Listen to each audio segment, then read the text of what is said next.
All right, so it looks like we're ready to go ahead and get started, and we have a couple more people that have signed up that have not joined yet, but we will fill them in. We are recording this session, so if anyone registered but was not able to attend, we'll be able to send the session to them. And good morning, everyone. My name is Kim Boyd. I am the Director of Membership and Investor Relations at the Calhoun County Area Chamber and Visitor Center here in Calhoun County, Alabama. It is a beautiful day, and today we would like to welcome Miss Monde Donaldson from the Better Business Bureau. She is here to present Spot the Con for us, and this should be some really good information that we need and that we can also pass along to other people that we know. So I will turn it over to you. Okay, Kim, thank you so much. And I'm so glad to be with y'all today. I told Kim a couple of weeks ago that I did live in Anniston for maybe 2 or 3 years when I was really young. I worked at the Anniston Star. My children went to Camp Mac. So we're very familiar with that area and love it. And it's a beautiful, growing, vibrant area. So I'm so happy to be with y'all today. Today I'm going to talk to you about Spot the Con. And as you can see, this presentation is put together by the BBB and FINRA. So most of you are probably not familiar with FINRA, but that is the Financial Industry Regulating Agency. And they oversee brokers and broker deals. So we're going to talk a lot about investment scams today, but touch on some other things because the cons are pretty much the same wherever you go. All right, next. Kim? Okay, here we go. There we go. Sorry. Okay, there we go. All right, y'all, Kim and I were just talking about how we're all learning together, so thank you for your patience. Yes, we are. And the past few months have been challenging, and particularly for me, and I'm probably some of y'all, and we have to learn a lot of new technology. So yes, we do. We're just going this way. There we go. Okay, so a little bit about the Better Business Bureau. We've been around for 100 years. So I'm with the Better Business Bureau serving Central and South Alabama. That is the one that serves from everything from Birmingham, Anniston area south, except for 4 counties around the Auburn, Lee County area. Our mission is to promote trust in the marketplace. We've been in Alabama. The Birmingham office opened in 1955 and the Mobile office opened in 1954. I'm in Mobile. I work closely with chambers all around the state. I work daily with my colleagues in Birmingham.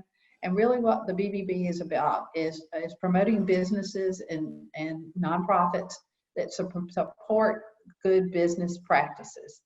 You can't be a member of the Better Business Bureau if you've not been in business for 6 months. You have to be, we check out, make sure you're licensed. We make sure that you have all the credentials you have if you're some kind of a service industry like a plumber or a roofer, that kind of thing. We have operators on duty 5 days a week. So if you need the Better Business Bureau, you want to check out a business, you have a question, you don't know who to turn to, when it comes to who do you call, how do you find the IRS, or how do you complain to AT&T? We can help you with any of those kinds of things. And I'm going to give you some numbers at the very end, some contact information so that you can find us, and hopefully we can be of assistance to you. Okay, so here we go. So the first thing we say is, what does a con artist look like? Well, most people are going to think about a movie where they've seen a bad guy with a little pencil-thin mustache and slick back hair and a weird-looking suit, but that's really not the case of what a con artist looks like these days. They could be your neighbor, they could be your friend, and they could even be somebody from your Sunday school class, unfortunately. They're all ages and they're everywhere. They're from all walks of life. Okay, next. As I said, we're going to talk about investment scams the most, and I just want you to be aware that how big an impact investment scams are to the economy.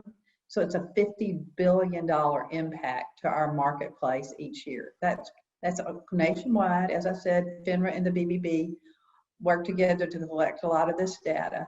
So, and that we've been around nationally for a long time.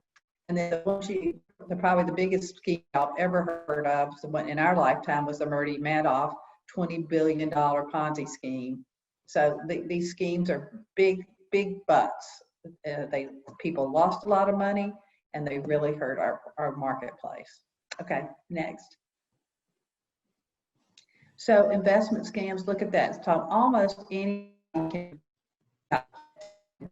our BB scam tracker, and I'm going to talk a little bit about that more as we go along too, shows that investment scams were number 2 in 2017, and they were in the top 10 again in 2018 and 2019.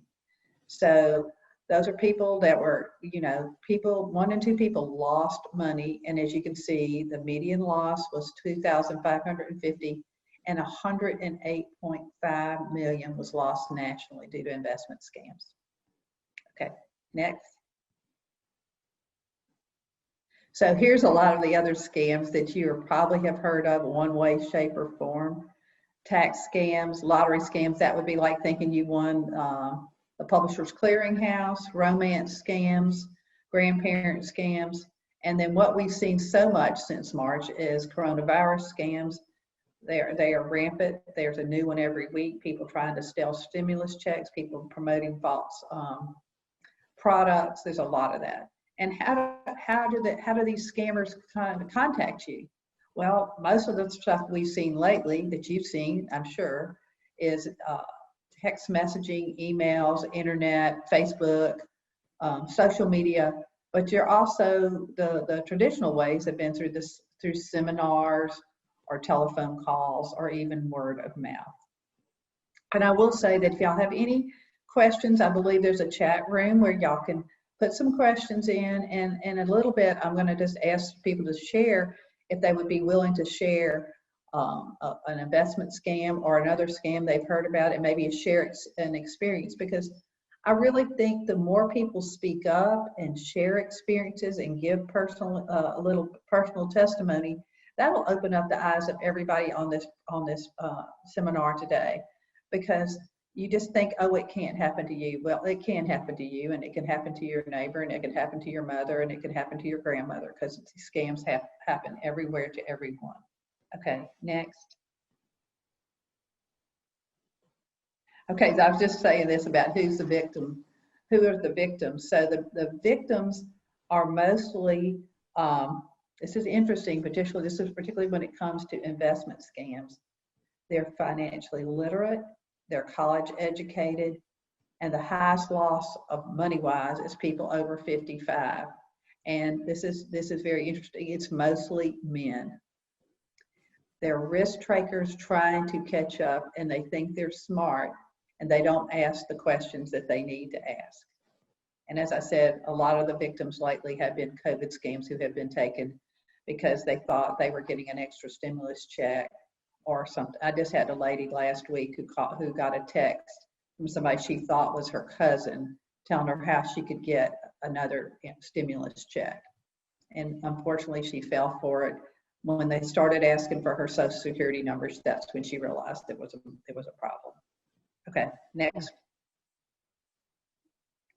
Okay, so younger victims, there are more young people number-wise who are getting scammed, but the older people are losing more money.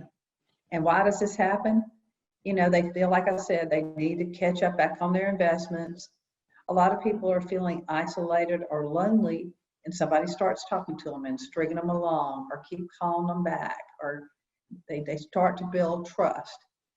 And as what I said at the beginning, is that BBB is all about trust in the marketplace. So these people are taking advantage of these lonely people, or these people who are trying to make up their money, because there are a lot of people without jobs. And so, hey, if they think they can get rich quick or make up some money, then they're going to do it. So, and then finally, they don't know about some of these scams or fraud tactics, and they fall for them right away. Okay, next. All right, there. So prevention is the key. Are we on 9? Is that, yeah. Prevention is the key. So we're going to tell you, I'm going to give you a couple of hints to tell your family and friends so that you know what to look for and they know what to look for as well.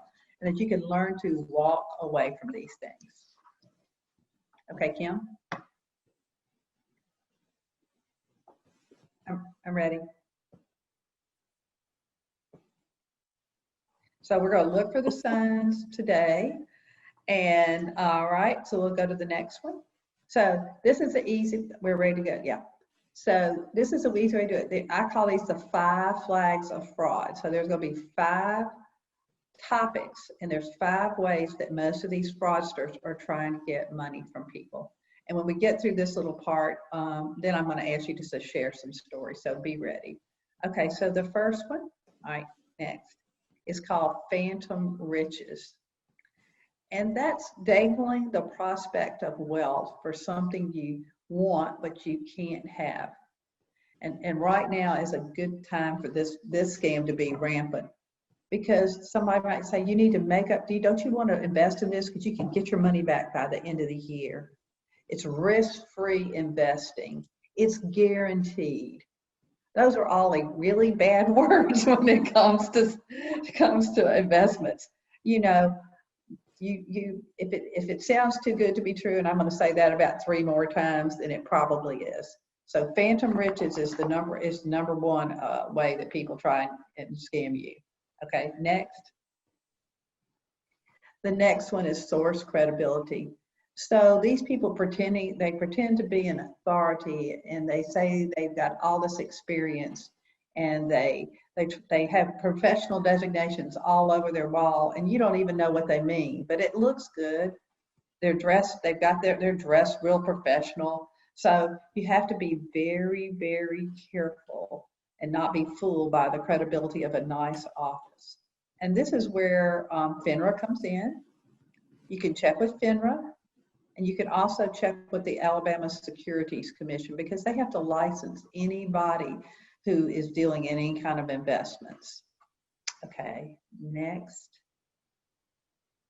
one. Okay, now social consensus. This works 2 different ways. A lot of times you might see a movie star or an athlete.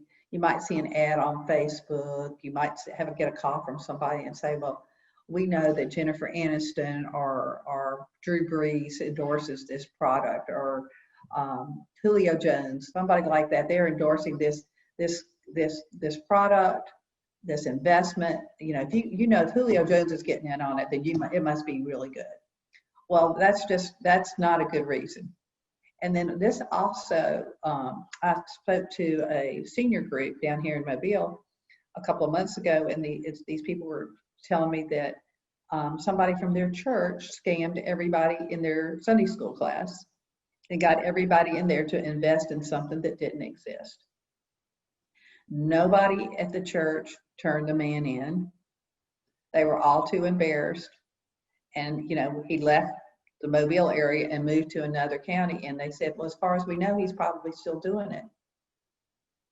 Well, because none of them, they were too embarrassed to speak up. But just because somebody says something's good, you have to check everything out for yourself. So, and then ask a lot of questions. And when you start asking a lot of questions, I bet you won't hear from that person as much. Okay, the next one. Hi, Kim. It's reciprocity. So that's like doing a small favor for a return for something big. So like, I'll give you a break on my commission if you buy me. And sometimes like they might ask you to come to a free lunch or a dinner, and they want to talk, they have a general topic they want to talk about. But before you're leaving, you know, they want to get your personal information. They want to recontact you. They want you to sign up for something. They want you to do something quickly. So I'm not saying every lunch or free dinner seminar, you know, in educational settings are not good. Many are, but most are sales presentations. So be very careful, go slow if anybody's trying to get you to sign up for something very quickly. And tell you again, we're just giving you such a great deal because I want you to be in all this deal. Okay, next. Okay, this is Scarcity. This probably looks like your stores up there, you know, where the Clorox wipes are supposed to be, because that's what it looks like down here in Mobile. But we're talking about creating a false sense of urgency, you know, by claiming a limited supply. You'll see this kind of scam when it comes to something like condo schemes or lake houses or things like that, where there's only 2 left, so I want you to get on this deal right now. Sometimes the Home Shopping Network, they're very legitimate, but there are infomercials and things like that. We see them all the time. I've seen one down here running quite a bit that's been run nationally. You know, they promote something and that you just got to have it. There's only a few left, or they say a product will bring you thousands of dollars if you'll just use this special kind of water. Well, those are just bogus. So just walk away from things like that. Okay, and then the next one. So those were the 5. So what can you do? So does anybody want to share a story about a scam maybe that's going on up in the Birmingham, in the Anniston, Calhoun County area? Does anybody want to share anything? Or Kim, do you know of anything in particular going on up there?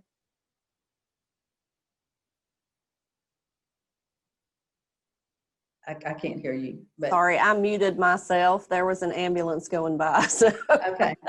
Have y'all ever heard muted, but let's allow our participants to talk and see if any of them have something that they would like. So we have a couple here that we've opened up. We have Mr. Brian McVeigh and Miss Brandy Music. Have either one of you heard of a scam or been maybe a potential victim of a scam where someone contacted you?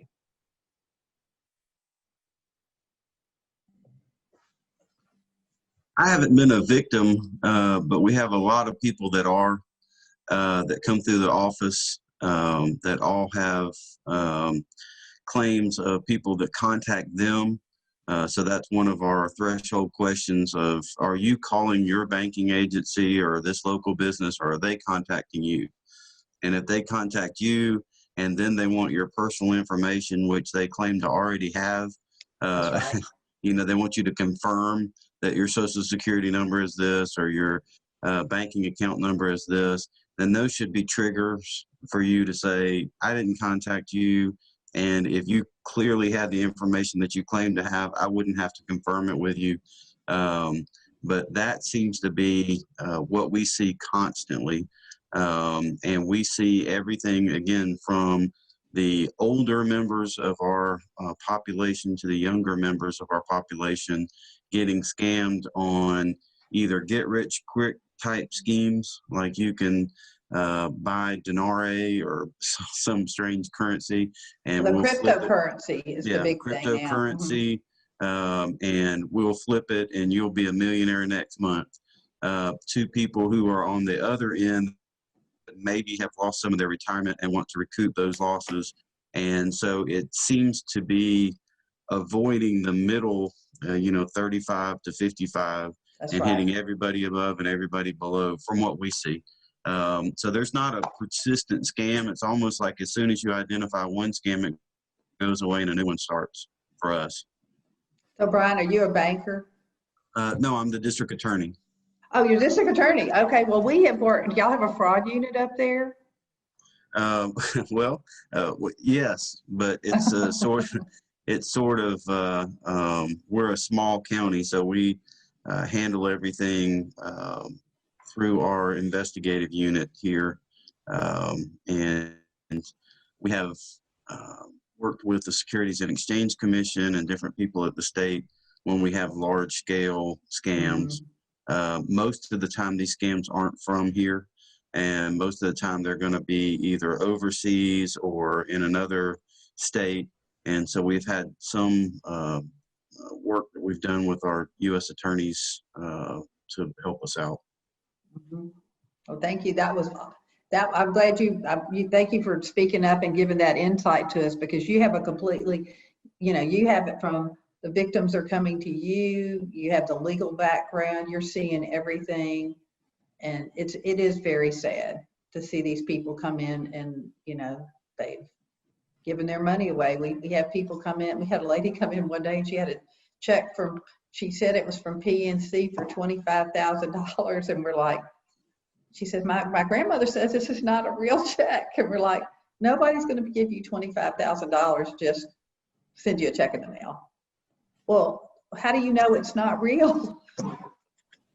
So we call PNC, this is what a check from PNC would look like if it was issued from PNC.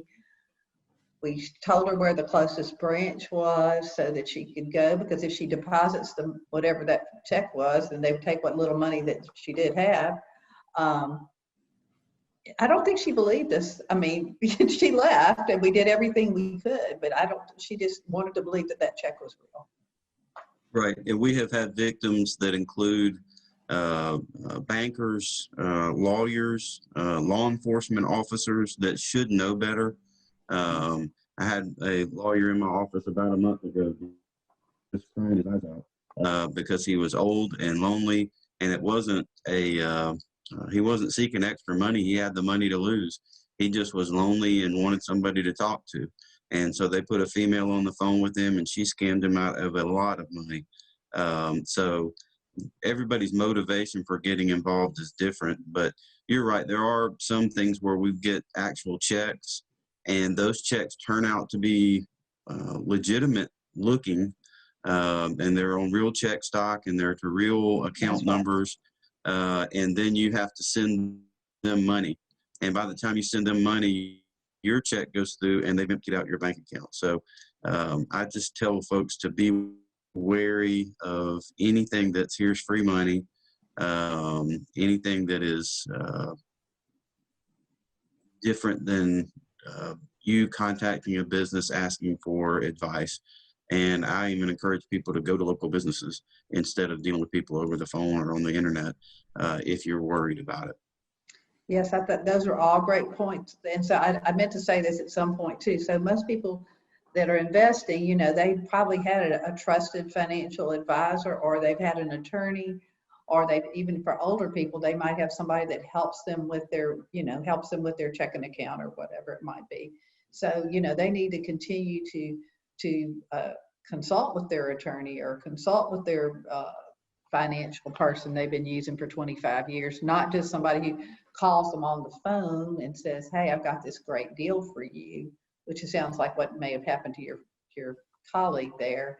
But also in older people, it's the romance scams that somebody starts talking to them and they they're lonely. Or, and another grandparent scam is, somebody will call and say, this is your grandson. We got your grandson, and he's on spring break in Mexico or in the beach somewhere, and he's been arrested. He needs some help. Could you send some money? So, and see, all right, Brandy is sending us a little message here.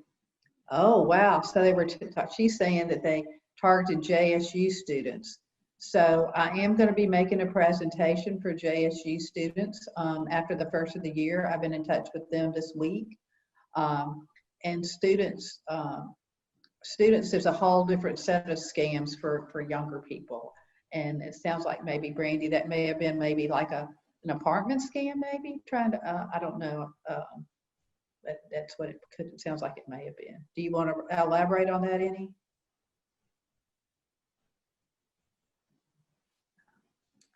She says it was a rental home. Yeah. Yeah, and sometimes they'll somebody will advertise something that there's a rental house somewhere, and then somebody will go to that address and they'll take their money, or they'll show it or something, and they don't even own the property. So I don't know if that's what happened to in your case, but that has happened too. So that's interesting. I just randomly picked two names. And I did have a suspicion that Brian McVeigh might know of someone, but I had no idea. Brandy says he did not own the property. I had no idea that this had happened to Brandy. And so it's a very good possibility that it's happened to the majority of us. I have actually answered a phone call on our landline at the chamber that said, your social security number has been used fraudulently in South Texas. You know, you just hang up because you know it's not even it's not even a real thing. I've had people call, and it's incredible.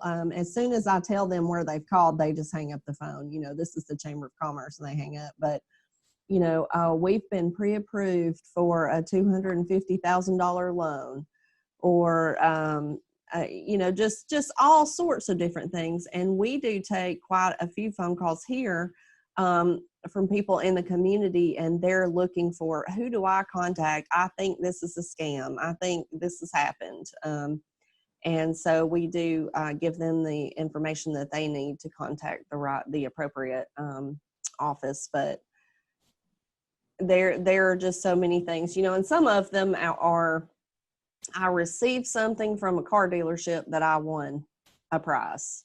Is this real? And then some of them are, you know, really a serious amount of money, and it's something serious that they've gotten involved in. And so we are very proud to know our local law enforcement, and very proud that our district attorney, Brian McVeigh, is a member of our chamber and very involved and active and approachable. So if you have questions, he is always there and always been very helpful, and we appreciate that.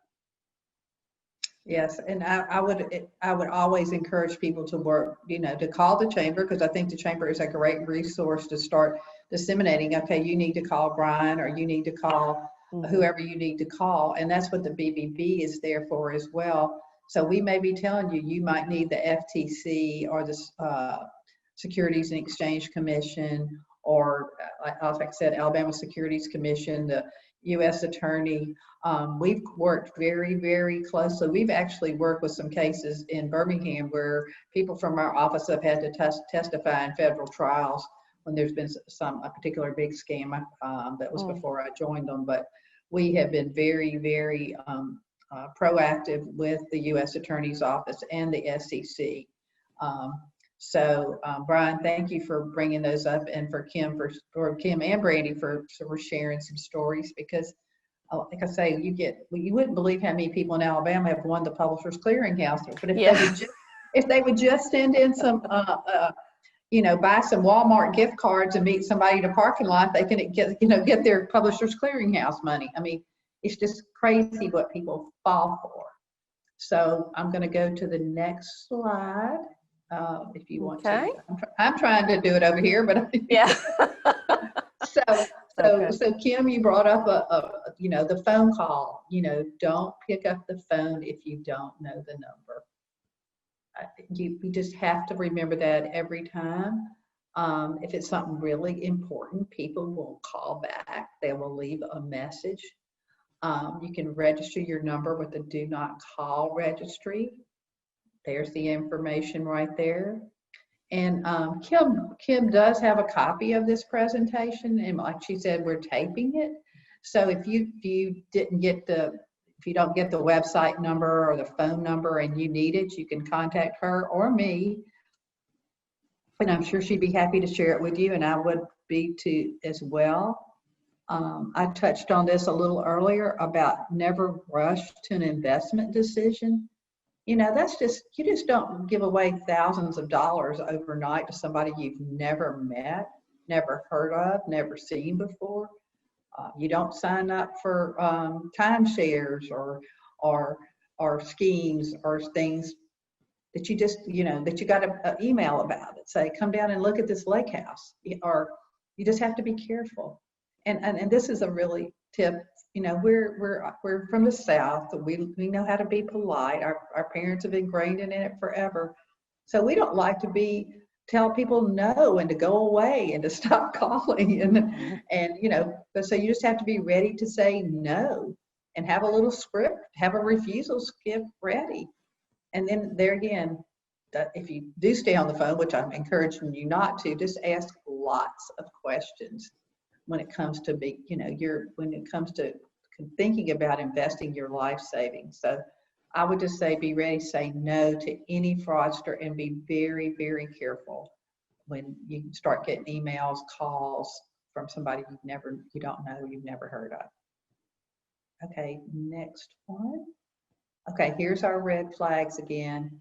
I'm going to send Kim some materials, some little follow-up materials, and I think I have some just copies of these little 5 flags, a little flyer that looks just like this. But, you know, phantom riches, we talked about that, you know, dangling the prospect of wealth, something you can't have and you could have it really quickly. You know, I know like I said, there's a lot of people out there who really need some money right now, but they don't need to be putting their own money into something with the hopes that they can get some more return very quickly. Source credibility. There's people out there that steal identities, steal phone numbers, steal everything. So they could just be trying to sell you something and they have no more background in finance than you or I do. Social consensus. They want you to believe that it's the cool thing to do. This is the best way, and so many people are doing it, so it must be all right. How many times did your mother say, just because everybody else is doing it doesn't mean it's for you? I know my mother said it all the time. Scarcity. There's just a few left. Jump in. We know you want to get up on this opportunity. You look smart. We know you want to be in on it. Not when you're talking to me like that. And then reciprocity, you know, offering to give you a little something small like a free lunch, and the next thing you know, some of your money's out the door. So those are the red flags of fraud. When I do this presentation in person, we actually have little red flags and we hold them up. We give some examples, or I ask people to give examples, and then just say, okay, what was the red flag in that particular story? But we don't have time for that today. So if you want to go to the next one. So here's some things, and Brian, maybe you can get some resources here that you could start using, and I hope the rest of y'all can too. So bbb.org/avoid scams. It's always a good resource. There's the FINRA helpline number. And then there's a way to get on a newsletter list for FINRA alerts. And then finally down there at the bottom, there's the bbb.org/scam tracker. So what that is, we can track scams all over the country. So if we wanted to, we could go back and look, and I probably should have done that, to see what has been reported in the Calhoun County area. Because you can look by zip code, you can look by scam, you can look by how much they lost. You can just go into the bbb.org/scam tracker. So if you wanted to, if you had if your mother or your grandmother was in Gadsden, or if your mother was in Mississippi, and she said, oh my goodness, everybody's been talking about this, then you can go click in there and go to bbb.org. You can report scams that way, and you can check on to see where these track scams around the country. And Kim, that may be just a resource that the chamber may want to start promoting a little bit as well, because you know, you can report any kind of fraud there. Absolutely. Okay. All right, and then the next slide is just our contact information. We do have operators on duty Monday through Thursday, 9 to 3, and fortunately we're still on our little Friday summer schedule for now. So it's 9 to 12 on Friday. But you can call and you can ask about any company, any scam that, or anything you might want to report that seems a little fishy to you. If it seems too good to be true, it probably is. We